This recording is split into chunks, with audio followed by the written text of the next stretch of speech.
আসসালামু আলাইকুম। Hello guys, আমরা আগের ভিডিওতে দেখাইছিলাম যে আমরা গাড়ির দিকে মাস্টার সিলিন্ডার খুলতেছি, ব্রেক মাস্টার সিলিন্ডার। আমরা এই যে ব্রেক মাস্টার সিলিন্ডার গাড়ির দিকে খুলে এনে এখন বাইরে বের করে আমরা পিস্টন বের করতেছি, বকেট বের করতেছি। এটা বকেট দেখার জন্য যে কী কারণে ব্রেক হচ্ছে না। আপনারা সবাই পুরো ভিডিওটি দেখবেন, দেখে লাইক কমেন্ট শেয়ার করবেন। অবশ্যই আমার আপডেট ভিডিও পেতে সকলে লাইক কমেন্ট করে সাথে থাকবেন। আর যারা আমার চ্যানেলটি এখনও সাবস্ক্রাইব করেন নাই,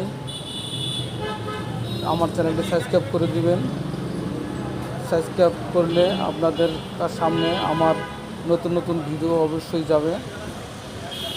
আমরা বকেট বের করছি, বের করে তাকে চেক করব যে কী অবস্থা আছে। পিস্টনগুলো অনেক ময়লা হয়ে গেছে, ভিতরে অনেক গাদ জমে গেছে। দেখুন আমাদের কাজের কোয়ালিটি, কীভাবে আমরা কাজ করে থাকি।